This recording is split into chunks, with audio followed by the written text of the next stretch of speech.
Hello நண்பா, இன்றைக்கி நம்ம எங்கே வந்திருக்கோம்னு பார்த்தீங்கன்னா, இங்கே வந்து பஜாஜ் ஷோரூமில் வந்து எனக்கு இன்வைட் பண்ணாங்க. என்ன பஜாஜ் ஷோரூம்னு பார்த்தீங்கன்னா, ராம் மோட்டார்ஸ் பஜாஜ்னு சொல்லிட்டு இவங்க வந்து மேடவாக்கம் டேங்க் ரோட்டில் இருக்காங்க. ஐநாவரத்தில் இது எங்கே எக்ஸாக்டான லொக்கேஷன் வந்து நம்மளுக்கு பார்த்தோம்னா, நம்மளுக்கு வந்து நிறையா பிரியாணி ஷாப்லாம் இருக்கும் ஒரு ஜங்ஷனில். அந்த ஜங்ஷனுக்கு அப்படியே ஆப்போசிட், அப்படி இல்லைன்னா இங்கே சர்ச் ஒன்று இருக்கும், மாதா கோயில் சர்ச். அதுக்கு பக்கத்துலேயே நம்மளுக்கு வந்து வருது கடை. வந்து கண்டிப்பாக வந்து உங்களுக்கு நல்ல ஆஃபரில் பண்ணி கொடுத்துட்ருக்காங்கன்னே சொல்ல முடியும். எல்லா ஆக்சசரிஸும் நம்மளுக்கு கொடுக்குறாங்க. அது மட்டும் இல்லாமல் இது வந்து 599, 699, 799 சொல்லிட்டு ஆஃபரில் வந்து நம்மளுக்கு சர்வீஸ் வந்து பண்ணிகிட்ருக்காங்க. டோர் ஸ்டெப் சர்வீஸு ஃப்ரீயாக வந்து வீட்டிலேருந்து வண்டியை வந்து எடுத்துகிட்டு போயிட்டு சர்வீஸ் பண்ணிவிட்டு வந்து கொடுத்தாங்கன்னா நம்ம பைசா கொடுத்தோன்னா போதும். கண்டிப்பாக உங்களுக்கு வந்து இந்த ஷோரூம் வந்து ரொம்பவே யூஸ்ஃபுல்லாகவே இருக்கும்னு நினைக்கிறேன்.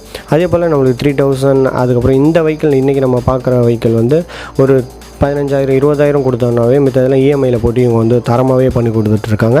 அதனால் கண்டிப்பாக இந்த ஷோரூமில் வந்து கண்டிப்பாக விசிட் பண்ணி பாருங்கள் கைஸ். இன்றைக்கி ரொம்ப ஒரு இன்ட்ரெஸ்டிங்கான ஒரு வீடியோவில் தான் நம்ம சந்திச்சிருக்கோம்னு சொல்ல முடியும் நண்பா. இன்றைக்கி வந்து வேறு லெவலில் ஒரு தரமான ஒரு பைக்கை பற்றி தான் நம்ம இன்றைக்கி பார்க்க போகிறோம். என்ன பைக்குன்னு பார்த்தீங்கன்னா, பஜாஜ் தரப்புலேருந்து பஜாஜ் n160 பற்றி தான் நம்ம இன்றைக்கி பார்க்க போகிறோம்.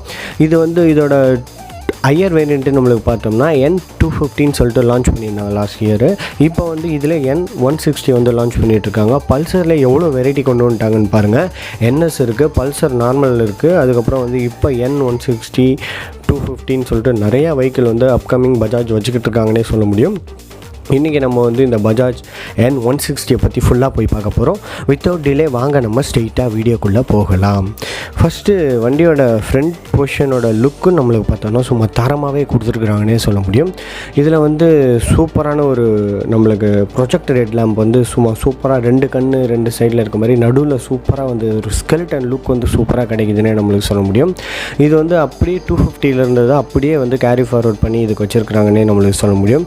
அது மட்டும் இல்லாமல் இதில் வந்து இது ஃப்ரண்ட்டில் உள்ள மட்கார்டு பார்த்திங்கன்னா அது ஒரு தனி யூனிக்கான ஒரு லுக் வந்து கிடைக்குதுன்னே நம்மளுக்கு சொல்ல முடியும். சூப்பரான ஒரு டிசைன் வந்து கண்டிப்பாக மேக் பண்ணுறாங்கன்னே நம்மளுக்கு சொல்ல முடியும் பஜாஜ் தரப்புலேருந்து. என்ன ஒன்று மாடல்ஸ் தான் ஏகப்பட்டது லான்ச் பண்ணுறாங்க. ஆனால் பல்சர்லேயே இந்த மாதிரிலாம் நம்ம பார்க்க முடியாது. அது யூனிக்னஸ்ன்னு சொல்லிட்டு கிளாசிக்குன்னு சொல்லிட்டு அதை அப்படியே அந்த லைனை அப்படியே விட்டாங்கன்னு நினைக்கிறேன். என்எஸும் இந்த இப்போ வர n160, n250 இதெல்லாம் பார்த்திங்கன்னா சூப்பர் மாடலாக வந்து ஆர்எஸ் இதெல்லாம் வந்து சூப்பராக வந்து லுக்கே பார்க்கறதுக்கு யூனிக்காகவே இருக்கும்னே நம்மளுக்கு சொல்ல முடியும். ரொம்ப சூப்பரான ஒரு லுக் வந்து நம்மளுக்கு கிடைக்குதுன்னே சொல்ல முடியும். அதே போல் நம்மளுக்கு சிக்னல் லேம்ப் வந்து நம்மளுக்கு பல்பில் தான் நம்மளுக்கு கொடுத்துருக்குறாங்கன்னே சொல்ல முடியும். நெக்ஸ்ட்டு நம்ம லெஃப்ட் சைட் கீழே நம்மளுக்கு பார்த்தோம்னா இன்ஜினோட இது வந்து நம்மளுக்கு கம்பார்ட்மெண்ட் வந்துடுதுன்னே நம்மளுக்கு சொல்ல முடியும். இதில் வந்து இன்ஜினோட டைப்பு நம்மளுக்கு பார்த்தோம்னா single cylinder 4 stroke SOHC engine வந்து கொடுத்துருக்குறாங்க. 2 ஆயில் கூல்டு FI இன்ஜின் வந்து நம்மளுக்கு யூஸ் பண்ணியிருக்காங்க. இதிலே ஆயில் கூல்டு வந்து நம்மளுக்கு பல்சர் 220 எப்படி வந்ததோ அதே மாதிரி இதில் டாப்பில் வந்து கொடுத்துருக்குறாங்க. சின்னதாக தான் கொடுத்துருக்குறாங்க. ஆனால் அந்தளவுக்கு வந்து இதில் வந்து நான் டெஸ்ட் ட்ரைவாக பண்ணிட்டேன். அந்த வீடியோ நான் போட்டிருக்கேன். அதை பார்க்காதவங்களையும் போய் பாருங்கள். உங்களுக்கு ரொம்பவே யூஸ்ஃபுல்லாகவே இருக்கும் எடுக்கணும்னு நினைக்கிறவங்களுக்கு. அதில் போய் பார்த்தோன்னா அதில் வந்து நம்மளுக்கு வந்து ஹீட்டிங் இஷ்யூ வந்து அந்தளவுக்கு இல்லைன்னே நம்மளுக்கு சொல்ல முடியும். சிட்டியில் தான் ட்ரைவ் பண்ணோம். நல்லா டாப் ஸ்பீட்லாம் கொஞ்சம் ஒரு 60, 70 அந்த ரேஞ்சு 90 அந்த ரேஞ்செல்லாம் கூட நான் டச் பண்ணேன். இருந்தாலுமே அந்தளவுக்கு ஹீட்டிங் வந்து நம்மளுக்கு தெரிலனே சொல்ல முடியும். அந்தளவுக்கு வந்து இந்த ஆயில் கூல்டு வந்து ரொம்பவே யூஸ்ஃபுல்லாகவே இருக்குன்னு நம்ம சொல்ல முடியும். இந்த வண்டியோட சிசி நம்மளுக்கு பார்த்தோம்னா 164.82 cc வந்து நம்மளுக்கு கொடுத்துருக்குறாங்க. ஆனால் நம்மளுக்கு வண்டியோட மாடல் நேம் பார்த்தோம்னா 160 தான் நம்மளுக்கு வச்சுருக்குறாங்க. இதில் மேக்ஸிமம் இதோட டார்க்கு நம்மளுக்கு பார்த்தோம்னா 14.65 Nm வந்து நம்மளுக்கு கொடுத்துருக்குறாங்க. அதுவே வந்து நம்மளுக்கு 6750 RPMல வந்து நம்மளுக்கு போகிற மாதிரி கொடுத்துருக்குறாங்க. ஒரு நல்ல ரேஞ்சுன்னு நம்மளுக்கு சொல்ல முடியும். அதே போல் இதில் வந்து நான் சொன்ன மாதிரி 2 வந்து நம்மளுக்கு போகிற மாதிரி கொடுத்துருக்காங்க. சிங்கிள் சிலிண்டரில் ஸ்டெல் ஸ்டார்ட் மட்டும்தான் அவைலபிளாக இருக்குது. கிக் ஸ்டார்ட் வந்து இதில் நம்மளுக்கு அவைலபிளாக கிடையாது. ஃபியூல் இன்ஜெக்ஷன் நாம்ஸில் வருது. BS6 நம்மளுக்கு கொடுத்துருக்குறாங்க. கியர் வந்து நம்மளுக்கு பார்த்தோம்னா 5 கியர் வண்டியாக தான் இது இருக்குன்னே நம்மளுக்கு சொல்ல முடியும். 5 கியராக இருக்கே என்னடா இதுன்னு சொல்லிட்டு நம்மளுக்கு நிறைய பேர் யோசிப்போம். இது ஒரு 160 cc, அதனால் நம்மளுக்கு 5 கியரே நம்மளுக்கு போதுமானதாகவே இருக்கும்னே நம்மளுக்கு சொல்ல முடியும். ஹைவேஸ்லேயும் இந்த வண்டி வந்து ரொம்ப சூப்பராகவே பர்ஃபார்மன்ஸ் பண்ணோம்னே சொல்ல முடியும். சூப்பராக வண்டியை வந்து நல்லாவே க்ரூஸ் பண்ணிட்டு போக முடியும். நம்ம ஏதாவது டூரிங் கொண்டு போகிறோம்னாலுமே இந்த வண்டியை வந்து நல்லா கம்ஃபர்ட்டான ஒரு ரைடு வந்து நம்மளுக்கு கிடைக்கும். அதுக்கப்புறம் இதில் வந்து ஃபீச்சர் வைஸ் நம்மளுக்கு பார்த்தோம் USB சார்ஜிங் பாயிண்ட் வந்து நம்மளுக்கு மெயினாக கொடுத்துருக்காங்க. அதே போல் கியர் பொசிஷன் இண்டிகேட்டர் வந்து இந்த 160 செக்மெண்ட்டில் சூப்பராகவே கொடுத்துருக்குறாங்க. நல்ல விசிபிள் சூப்பராக ஆகுது, மாற்ற நல்லா சூப்பராகவே தெரியுதுன்னு நம்மளுக்கு சொல்ல முடியும். அதே போல் கியர் வந்து நம்மளுக்கு வந்து நல்லா கிளங்கியாக சூப்பராகவே இருக்குன்னு நம்மளுக்கு சொல்ல முடியும். அதே போல் இதில் வந்து ஸ்பீடா மீட்டர் வந்து நம்மளுக்கு டிஜிட்டலில் கொடுத்துருக்காங்க, ட்ரிப்பா மீட்டர் டிஜிட்டலில் கொடுத்துருக்காங்க. அதே போல் அடிஷ்னல் ஃபீச்சர்ஸ் நம்மளுக்கு பார்த்தோம்னா கியர் பொசிஷன் இண்டிகேஷன்ஸும் நம்மளுக்கு நான் மெயினாக சொன்ன மாதிரி அது வந்து அட்வான்டேஜாகவே இவங்க சொல்கிறாங்கன்னே நம்மளுக்கு சொல்ல முடியும். அதே போல் சீட் வந்து நம்மளுக்கு பார்த்தோம்னா ஸ்ப்ளிட் சீட் டைப்பில் நம்மளுக்கு கொடுத்துருக்குறாங்க. ஏன்னா இது வந்து கொஞ்சம் ஒரு பவர்ஃபுல்லான வெஹிக்கிளாக இருக்கிறதுனால கண்டிப்பாக வந்து ஸ்ப்ளிட் சீட் கொடுத்தா தான் நம்மளுக்கு வந்து காற்றை வந்து நம்மளுக்கு கிழிச்சிட்டு போகிறதுக்கு அதுக்கேற்ற மாதிரி வந்து வண்டியை வந்து டிசைன் பண்ணியிருப்பாங்க. அதனால தான் அப்படி ஸ்ப்ளிட் சீட் அப்போ வந்து நிறைய பைக்ஸில் வந்து கொடுத்துருக்குறாங்கன்னே சொல்ல முடியும். அதே போல் இதில் வந்து ஆவரேஜ் ஃபியூயல் எக்கனாமி இண்டிகேஷன்ஸும் நம்மளுக்கு வருது. பெரிய பெரிய வண்டியிலலாம் வர்றதெல்லாம் இதில் வந்து கொடுத்துருக்குறாங்கன்னே நம்மளுக்கு சொல்ல முடியும். அதே போல் இது வந்து நம்மளுக்கு ஆடட் அட்வான்டேஜாகவே நம்மளுக்கு இருக்கும்னு சொல்ல முடியும். இதில் வந்து நம்மளுக்கு வந்து எவ்வளோ ரேஞ்ச் எவ்வளோ ஃபியூயல் இருக்கோ எவ்வளோ ரேஞ்ச் நம்மளுக்கு போக முடியும்னு சொல்லிட்டு நம்மளுக்கு டிஸ்பிளேயில் காட்டுன்னு சொல்லிட்டு அதுவும் நம்மளுக்கு சொல்லியிருக்காங்க. டிஸ்டன்ஸு எம்டியும் இண்டிகேஷன் நம்மளுக்கு பண்ணோம். இத்தனை டிஸ்டன்ஸ் நீங்கள் போனீங்கன்னா வண்டி வந்து எம்டி ஆகிடும், ஃபியூல் வந்து எம்டி ஆகிடும், அதுக்கப்புறம் நீங்கள் வண்டியை தள்ளிட்டு போகிற மாதிரி ஆகிடும்னு சொல்லிட்டு அதுவும் இண்டிகேஷன்ஸ் வந்து நம்மளுக்கு கொடுக்குற மாதிரி கொடுத்துருக்காங்க. அதனால் வண்டி வந்து சூப்பராக வந்து டிஜிட்டல் வைஸில் ரொம்ப சூப்பராக கொடுத்துருக்காங்க. எனக்கு தெரிஞ்சு இவங்க எப்படி பிளான் போடுறாங்கன்னு பார்த்தீங்கன்னா பஜாஜ் தரப்புலேருந்து பஜாஜ் N வந்து ஒரு அட்வான்ஸ்டான ஒரு டெக்னாலஜி வைஸ் இந்த லைனை நம்ம கொண்டு போயிடலாம். N வந்து அப்படியே மிடில் கிளாசிக் டைப்பில் பல்சர் வந்து கிளாசிக் டைப்பில் எல்லாமே வந்து விட்டுட்ருப்பாங்கன்னு நினைக்கிறேன். அதுதான் இவங்க லைனப்பாக இருக்கும்னு நினைக்கிறேன், அவங்களோட மாஸ்டர் பிளானாக இருக்கும்னு நினைக்கிறேன். நான் வந்து கண்டுபிடிச்சிட்டேன். இன்னும் யாரெல்லாம் இந்த பஜாஜை பற்றி என்னென்ன சொல்லணும்னு நினைக்கிறீங்களோ கீழே கமெண்ட் செக்ஷனில் கமெண்ட் பண்ணுங்கள். அதே போல் இதில் வந்து ரியல் டைம் மைலேஜ் வந்து நம்மளுக்கு இண்டிகேஷன்ஸ் வந்து ஆல்ரெடி நான் சொன்ன மாதிரி அதுவும் கொடுத்துருக்காங்க.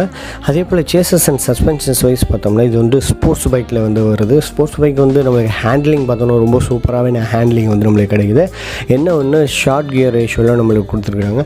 டேர்னிங்ஸில் வந்து நம்மளுக்கு ஷார்ட்டாக தான் நம்மளுக்கு பெண்ட் பண்ண முடியும், நம்மளுக்கு வந்து லாங்காலாம் நம்மளுக்கு வந்து பெண்ட் பண்ண முடியாதுன்னு நம்மளுக்கு சொல்ல முடியும். இது வந்து ரொம்ப எப்படி சொல்கிறது, ஸ்டியரிங் வந்து கொஞ்சம் நம்மளுக்கு ஃப்ளிக்கர் பண்ணிட்டு போகலாம், ஆனால் வந்து ரொம்ப லாங்காக தான் நம்மளுக்கு டர்ன் பண்ணுற மாதிரி நம்மளுக்கு தெரியுது.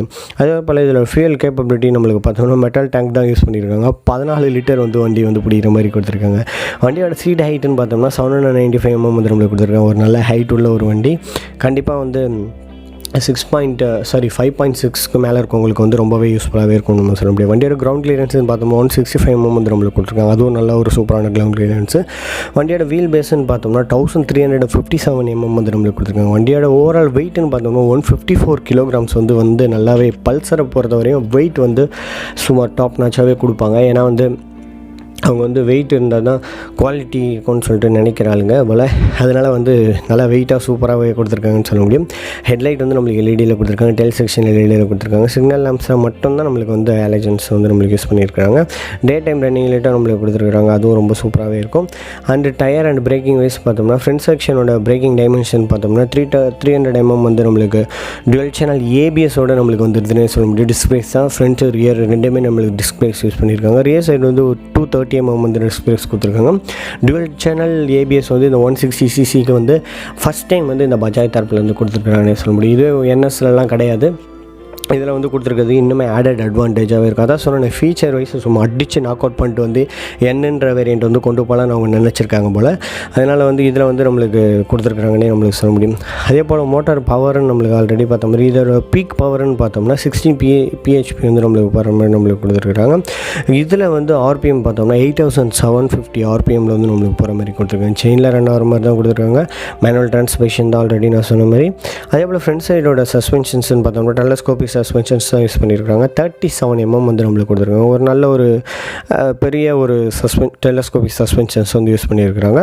ரியர் சைடு வந்து மோனோஷாக் வித் நைட்ராக் சஸ்பென்ஷன்ஸும் கொடுத்துருக்குறாங்க. ரொம்ப சூப்பராகவே இருக்கும்.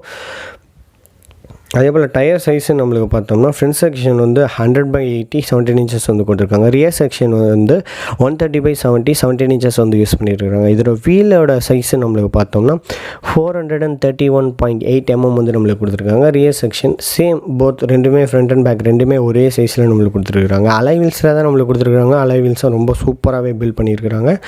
டைமண்ட் கட் அலாய் வீல்ஸ் வந்து யூஸ் பண்ணியிருக்காங்க. ரொம்ப பார்க்கறதுக்கு டிசைன் சூப்பராக இருக்குது. அதே போல் டியூப்லெஸ் டயர்ஸ் தான் நம்மளுக்கு யூஸ் பண்ணியிருக்காங்க. டியூப்லெஸ் பொறுத்தவரையும் நம்மளுக்கு வந்து எந்த விதமான இஷ்யூவுமே நம்மளுக்கு இருக்காதுன்னு சொல்ல முடியும். இதோட ஆன் ரோட் ப்ரைஸ்ன்னு பார்த்தோம்னா இந்த ரொம்ப சூப்பராகவே கொடுத்துருக்குறாங்க. ஆன் ரோட் ப்ரைஸ் வந்து தரமாகவே இருக்கும்னே நம்மளுக்கு சொல்ல முடியும். 1,52,000 வந்து நம்மளுக்கு கிடைக்குது. கண்டிப்பாக வந்து நீங்கள் வந்து யூஸ் பண்ணிக்கலான்னு சொல்ல முடியும். இந்த ராம் மோட்டார்ஸில் வந்து இப்போ வந்து எனக்கு வீடியோ எடுக்க கொடுத்துருந்தாங்க. இங்கே என்ன ஒன்று உங்களுக்கு மெயினாக பார்த்தீங்கன்னா, உங்களுக்கு வந்து டோர் ஸ்டெப்பில் வந்து உங்கள் வீட்டில் ஏதாவது பஜாஜ் பைக்கில் இருந்ததுன்னா வீட்டிலே வந்து பிக்கப் பண்ணிவிட்டு உங்களுக்கு வந்து ஃபுல் சர்வீஸ் பண்ணி கொடுத்துட்ருக்காங்க. 599, 699, அதுக்கப்புறம் 799 சொல்லிட்டு இந்த மாதிரி 3 வெரைட்டியான சர்வீஸ், ஃபுல் சர்வீஸ் வந்து பண்ணிகிட்ருக்குறாங்க. கண்டிப்பாக உங்களுக்கு தேவைப்பட்டுச்சுன்னா யூஸ் பண்ணிக்கோங்க. இது எங்கே இருக்குதுன்னு பார்த்தீங்கன்னா, எக்ஸாக்டாக வந்து இது வந்து ஐனாவரம் ரோட்டில் வந்து இருக்குதுன்னே சொல்ல முடியும். ஐனாவரத்தில் எங்கேன்னு பார்த்தீங்கன்னா, ஒரு இந்தியன் பேங்க் இருக்கும். அதுக்கு பக்கத்தில் வந்து நம்மளுக்கு வர்ற மாதிரியே நம்மளுக்கு கொடுத்துருக்காங்க. மேடவாக்கம் டேங்க் ரோடுன்னு சொல்லுவாங்க, அந்த ரோட்டில் வந்து இருக்குது. பக்கத்தில் வந்து அந்த பெரிய மாதா சர்ச் ஒன்று இருக்கும். அதுக்கு பக்கத்துலேயே நம்மளுக்கு வந்து இந்த ராம் மோட்டார்ஸ் வந்து இருக்குதுன்னே சொல்ல முடியும். இவங்க தான் எனக்கு வீடியோ எடுக்க ஹெல்ப் பண்ணாங்க. கண்டிப்பாக இவங்க கடையை விசிட் பண்ணி உங்களுக்கு தேவையானதெல்லாம் நீங்கள் வந்து இவங்ககிட்ட வந்து கேட்டு தெரிஞ்சுக்கலாம். கண்டிப்பாக இந்த வீடியோ வந்து உங்களுக்கு பிடிச்சிருக்கோன்னு நினைக்கிறேன். பிடிச்சிருந்தால் கண்டிப்பாக லைக் பண்ணி கமெண்ட் பண்ணி உங்கள் ஃப்ரெண்ட்ஸ் ஃபேமிலி மெம்பர்ஸ்க்கு எல்லாருக்குமே ஷேர் பண்ணி விடுங்க கைஸ். தேங்க்யூ ஃபார் வாட்சிங் திஸ் வீடியோ. Thank you guys.